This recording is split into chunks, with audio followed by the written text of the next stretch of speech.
28 years ago, on December 14, 1991, the body of 16-year-old Sarah Yarborough was found at a Federal Way High School at about 8 a.m.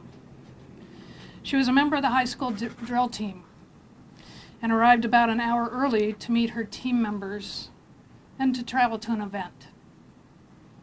Just after 9 a.m., two 12-year-old kids were cutting through the high school and saw a male walking out of the bushes at the school.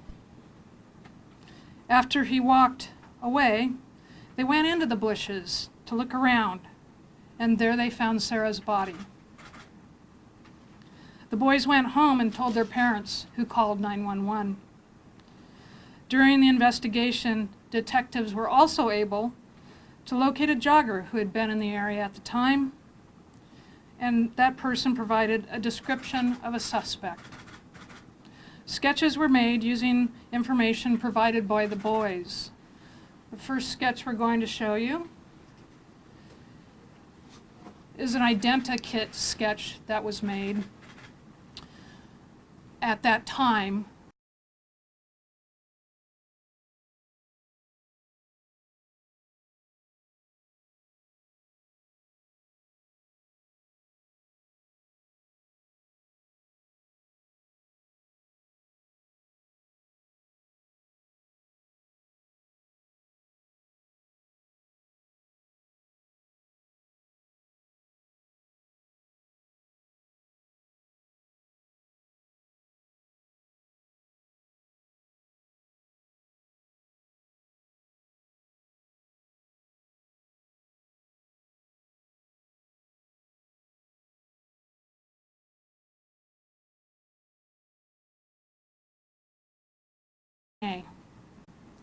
Yesterday, we received great word from the crime lab that the DNA taken from the items matched a DNA found at the crime scene. During the course of the investigation, we learned our suspect had been arrested in Benton County in 1994, just 3 years after Sarah's murder. This is that booking photo.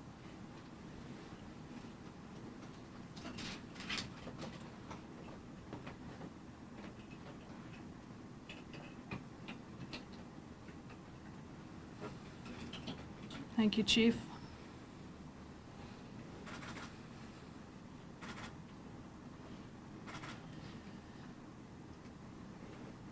Few things in law enforcement are more rewarding than informing a parent that you believe you have solved the murder of their child. Last night, our detectives were able to tell Sarah Yarborough's parents the news they've waited to hear for 28 years. I could not be prouder of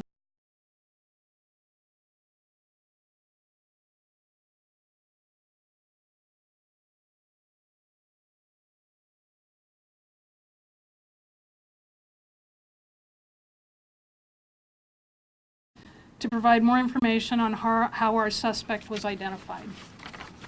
Detective Decker. Thank you. Good afternoon. Thank you for being here today. Throughout the course of this investigation, DNA evidence was re-examined several times based on advancements in technology. In 2011, Detective Jim Allen reached out to Dr. Colleen Fitzpatrick of Identifying International regarding genetic genealogy. We were first able to determine some physical attributes of the suspect. Later, she was able to determine general ancestry of the suspect. In 2018, I contracted with Dr. Colleen Fitzpatrick again to take advantage of cutting-edge DNA and genetic testing in an attempt to find Sarah's killer. On September 27, 2019, Dr. Fitzpatrick contacted me and provided a promising lead on this case. Over the last weekend, detectives from the Sheriff's Office surveilled the subject and collected discarded items containing his DNA. On September 30th, 2019, these items were submitted to the Washington State Patrol Crime Lab for comparison to the unknown suspect profile in this case. On October 2nd, 2019, I was contacted by the crime lab and was advised of the positive match. Last night, detectives were able to locate the 55-year-old white male suspect, and he was taken into custody without incident. A search warrant was served at his residence, and the investigation remains ongoing. Detective Susan Peters was the initial primary investigator on this case. It was handed off shortly thereafter to Detective Jim Doyon, who worked on it until 2004. Detective Jim Allen took over the case for 13 years and handed it off to me upon his retirement in 2017. Detectives Tom Jensen, now retired, and Scott Tompkins played key roles in this investigation as well. This case garnered national attention and generated thousands of tips. There were almost 4,000 tips by the time of this arrest. None of the tips identified the suspect. The grandfather of Sarah worked for Weyerhaeuser Company and gave us a computer that was fast enough to work through the tips and enter them. Detectives and officers from throughout CID, Criminal Investigations, and Federal Way Police Department, which was King County Sheriff back in the day, worked the tips on the case from early on. I'm happy to say the suspect was booked into jail last night at the King County Jail. Thank you.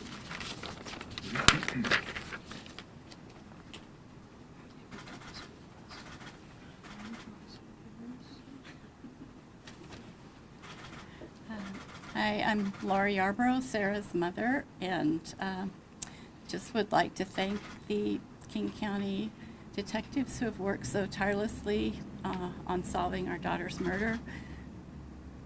They have been nothing but professional and kind to our family, and they have never given up. Even when I had given up, they still didn't give up. And I guess I would just say, don't, if you're going to do something heinous, don't do it here, because they'll come to get you. Thank you.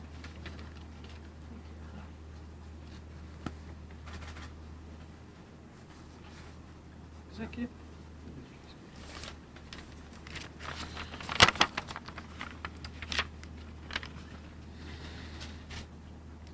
I just want to echo what the sheriff said and to thank our detectives, past and present.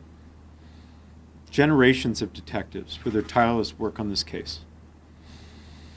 King County has the most dedicated public servants I've ever seen, and their work profoundly impacts the lives of the people who live here. The commitment and dedication of this office has brought an opportunity for justice for Sarah Yarborough and for her family after nearly 3 decades. And to our King County community as well, which, although reassured by the solving of this case, remains deeply saddened by this tragedy. To every detective and every staff member who worked on this case, on behalf of the people of King County, thank you.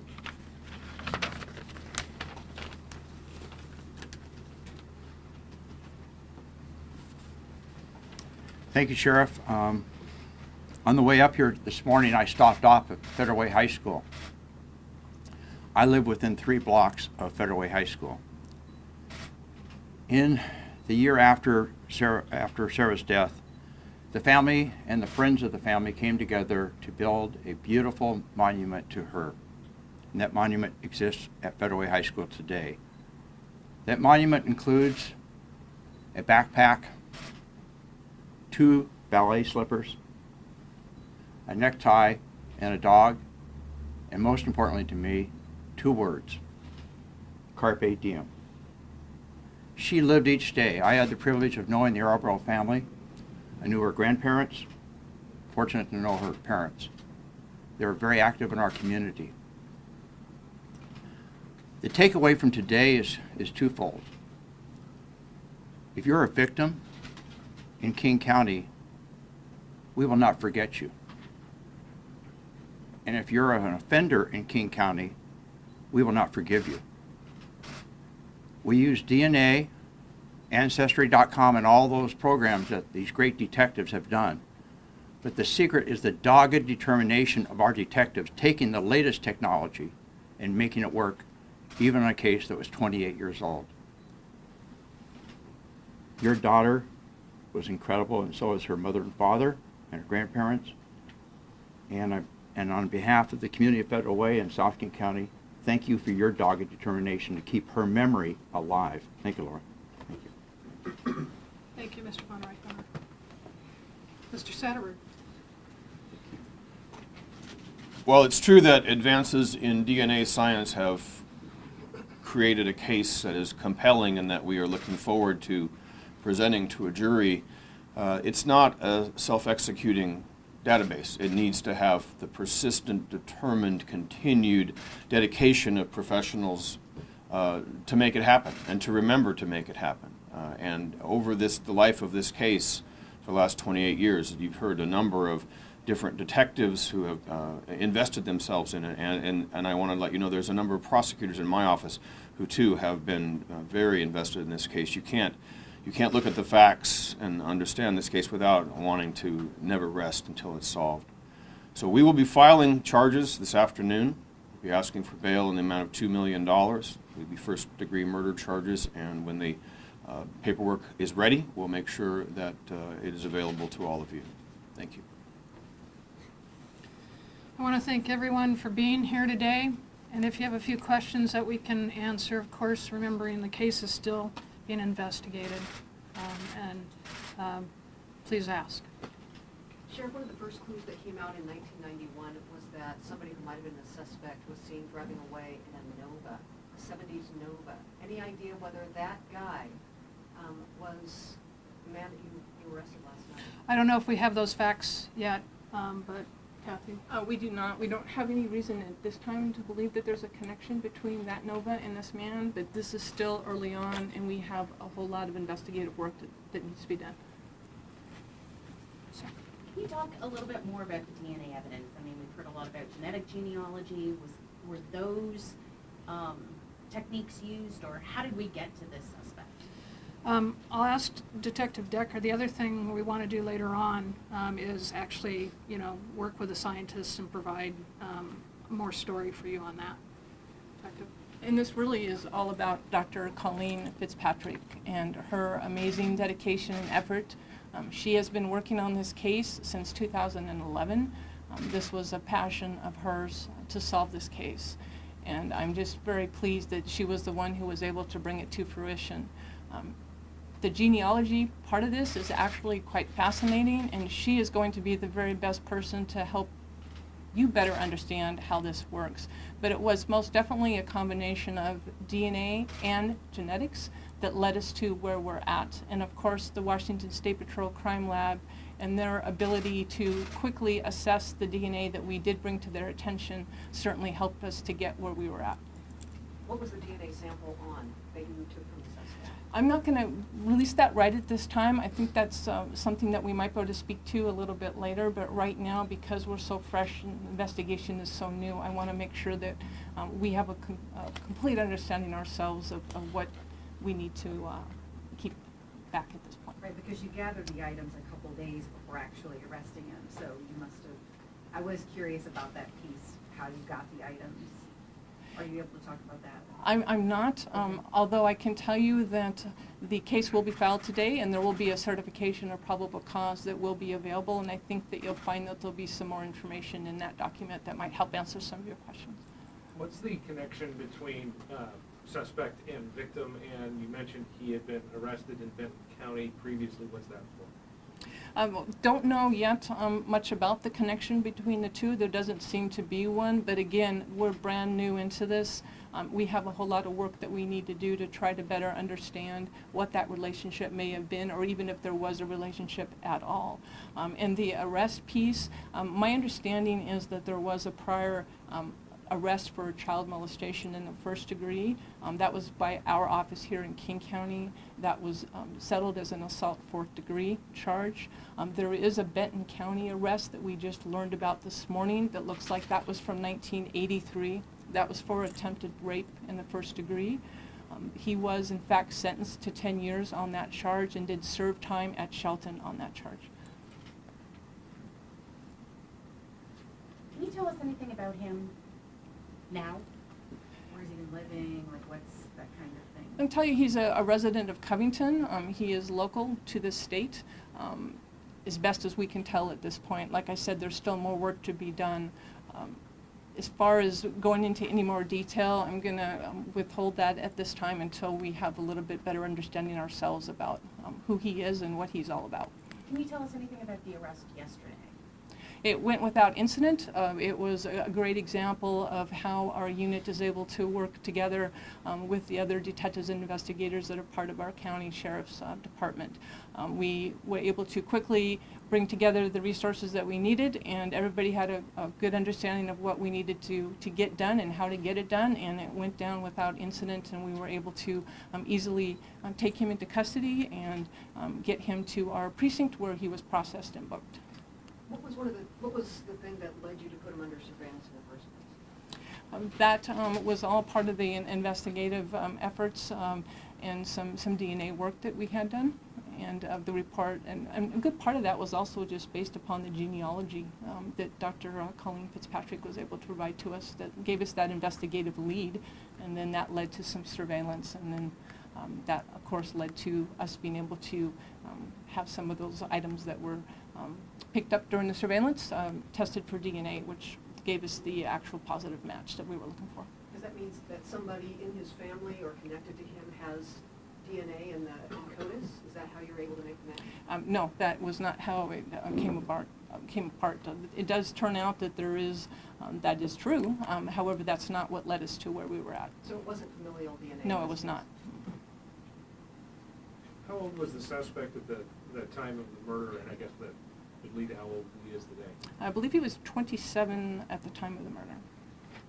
Was he arrested at his residence, at his workplace? He was arrested at a business in Kent. My question is for Mrs. Yarbrough, if you're willing. When you got the call about this arrest, can you explain your reaction to us, how you were feeling after all this time? If you want to talk, put it up here. You don't have to answer. I think for me, I'm still a little numb. I'm sure that other feelings will follow. It's been pretty hard on our sons. We hadn't told my father yet as of last night. My husband was going to do that today.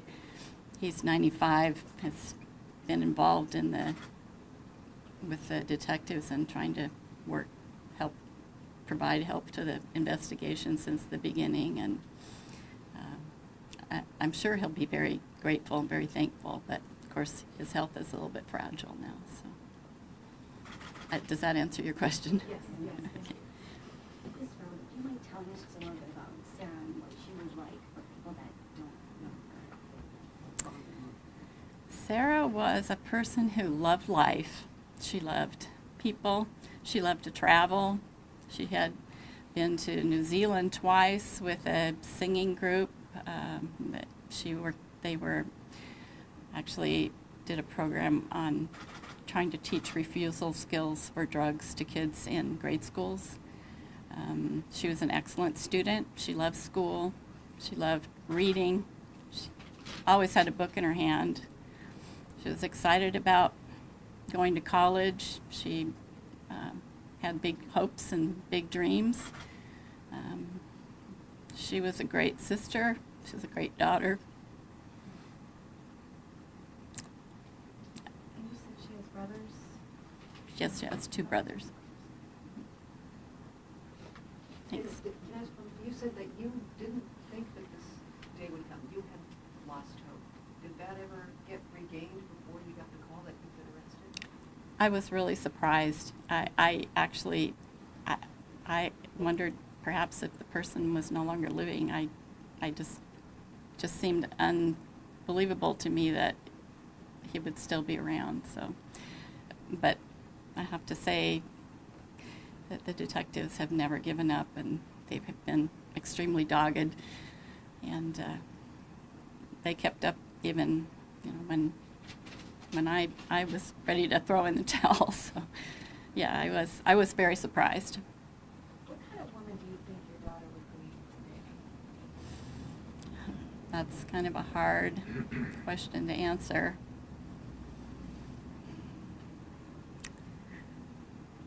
I like to think that she would be,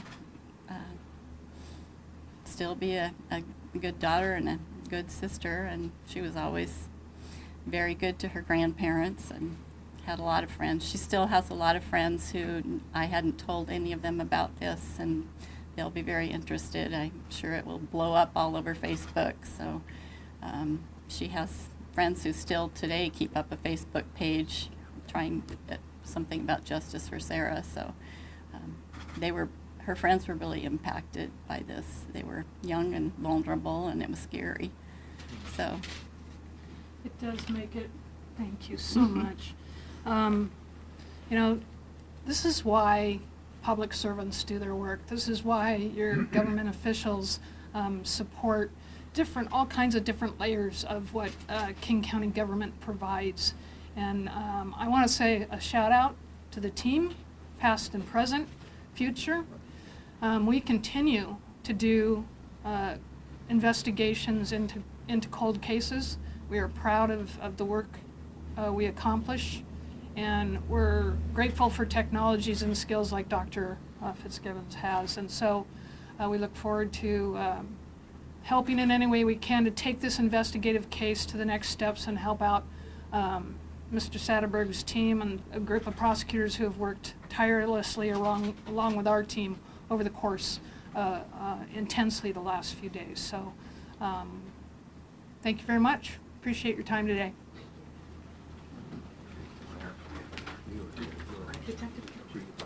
Could I ask you just a point of clarification? So it was forensic DNA, not familial DNA? Not familiar. Got it. It could have been, but it wasn't because we don't do that. Got it. Right. Yep. And that's what I've done these stories about. I want to make sure we understand the Exactly. clarification.